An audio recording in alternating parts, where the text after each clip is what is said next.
Hello বন্ধুরা, কেমন আছো সবাই? আশা করি সবাই নিশ্চয়ই ভালো আছো। আমরাও আছি মোটামুটি। তো আমি মৌমিতা লাইফস্টাইলের আরও একটি নতুন ভিডিওতে তোমাদের সবাইকে জানাই স্বাগত। আর আজকে হচ্ছে মঙ্গলবার। মাঝে বেশ কিছুদিন আমি কোনো ভিডিও করতে পারিনি, মানে ওই শনিবার দিন থেকে মঙ্গলবার অবধি আমি কোনো ভিডিও শ্যুট করতেই পারিনি। আর তারপর মঙ্গলবার থেকে আজকে তোমার হচ্ছে শুক্রবার, এর মাঝে আমি তেমন ভিডিও কিছু এডিটও করতে পারিনি। ওই রথের যে ভিডিওগুলো ছিল ওইগুলোই মাঝে দুদিন এডিট করে পোস্ট করেছি। আর আমি ভিডিও করতে পারিনি তার কারণ তোমরা তো সবাই জানো, রথযাত্রা উপলক্ষে আমরা গেছিলাম বাবার বাড়ি। ওইখানে দুদিন ছিলাম। শনিবার দিন ওইখান থেকে আমাদের ফেরার কথা ছিল, বাড়ি ফেরার কথা ছিল বিকেলে। কিন্তু শনিবার দিন সকালে আমার হাজবেন্ডের একটা ছোটোখাটো অ্যাক্সিডেন্ট হয়ে গেছিলো, যার কারণে আমি আর দুদিন কোনো ভিডিও শ্যুট করতে পারিনি। শনিবার যেহেতু হাটবার, আমার বাবার বাড়ির গ্রামে হাট বসে, আর আমার শ্বশুর বাড়ি থেকে বাবার বাড়ির ডিস্টেন্স খুব একটা না, 5 মিনিটের রাস্তা। তো আমাদের এখান থেকে সবাই, মানে আমার শ্বশুরবাড়ির গ্রাম থেকে সবাই হয় আমার বাবার বাড়ির গ্রাম হরিরামপুর, নাহলে রাজনগরেই যায় বাজার করতে। তো সেই যেহেতু আমরা ওখানেই ছিলাম, ওই দিনকে ওই সকালে বাজার করে বাড়ি ফেরার কথা ছিল, তারপর দোকানে যাওয়ার কথা ছিল। তো বাড়ি ফেরার পথে ওর একটা ছোটোখাটো অ্যাক্সিডেন্ট হয়ে গেছিলো রাস্তাতে। কারণ রোড ক্রস করার সময় একটা লোক সাইকেল নিয়ে রোড ক্রস করছিল কোনো সামনে পিছনে না দেখে। তো তাকে বাঁচাতে গিয়ে ও গাড়িতে ব্রেক করে, আর গাড়ি থেকে পড়ে গিয়ে একদম হাত পা সমস্ত কিছু ছিলাছুলি হয়ে গেছিলো। ওইখানে দুদিন থেকে রেস্ট নেওয়ার পর মঙ্গলবার দিন আমরা বাড়ি ফিরে গেছিলাম। আর এই যে ভিডিওটা দেখছো, এটা মঙ্গলবারেরই ভিডিও, আমি এডিট করতে পারিনি। আর আজকে হচ্ছে শুক্রবার, আজকে আমি ভিডিওটাতে ভয়েস দিচ্ছিলাম।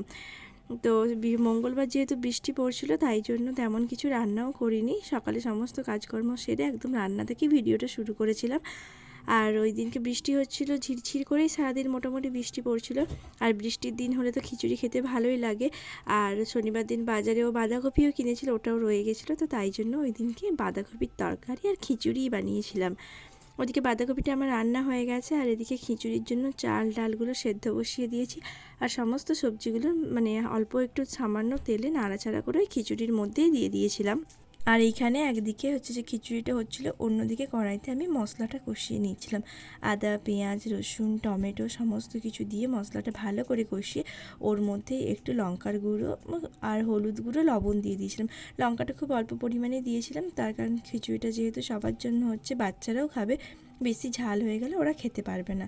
তো তাই জন্য অল্প পরিমাণে লঙ্কাটা দিয়েছিলাম। আর এদিকে দেখো, ওইদিকে খিচুড়িটাও আমার ফুটে গেছে, আর এইদিকে মশলাটাও প্রায় কষানো হয়ে গেছে। এইবার মশলা থেকে তেল ছাড়লে মশলাটা ওই খিচুড়ির মধ্যে দিয়েই মিক্স করে নেব। আর এখানে অনেকটা মশলা হয়েছিল, তো আমি অর্ধেকটার বেশি, মানে 3/4 মতো মশলাটা আমি দিয়ে দিয়েছিলাম খিচুড়ির মধ্যে। আর অল্প একটু মশলা রেখে দিয়েছিলাম, তার কারণ আমি যে ডিম ভাজা করেছিলাম। তো পরে ভাবলাম যে ডিম ভাজা না, একটু ডিমের কারি করি। তো ছেলে মেয়ের জন্য ডিমটা ভাজাই রেখে দিয়েছিলাম, আর আমাদের তিনজনের জন্য ডিমটা একটু কারি করেছিলাম। তো ওই মশলাটাই ছিল, ওই মশলাটাতে আরও একটু লঙ্কা দিয়ে ভালো করে কষিয়ে নিয়েছিলাম। তারপর একটু ঝাল ঝাল করে ডিমের কারি করেছিলাম। তো আজকের মেনুতে খিচুড়ি, বাঁধাকপির তরকারি আর ডিমের কারিই ছিল, তার সাথে একটু আমের চাটনিও নিয়েছিলাম। তো এতটুকুই, আর তেমন বেশি কিছু করিনি। আর এইদিকে দেখো, রান্নাবান্না প্রায় সমস্ত কিছু কমপ্লিট হয়ে গেছে। তারপর আমি গ্যাসটাও মুছে পরিষ্কার করে নিচ্ছিলাম। তো প্রতিদিনই রান্না করার পর একবারে দুপুরে গ্যাসটা মুছে পরিষ্কার করে নিই। তো আজকের ভিডিওটা এতটুকুই। আজকের ভিডিওটা তোমাদের কেমন লাগলো কমেন্ট করে অবশ্যই জানিও, আর ভালো লাগলে একটা লাইক আর শেয়ার করে দিও। আর যারা আমার নতুন বন্ধু আছে তারা অবশ্যই চ্যানেলটাকে সাবস্ক্রাইব করে দিও, আর যারা অলরেডি সাবস্ক্রাইব করে দিয়েছো তাদের সবাইকে অসংখ্য ধন্যবাদ। আর তোমরা সবাই আশীর্বাদ করো যাতে আমরা সবাই ভালো থাকি। ধন্যবাদ।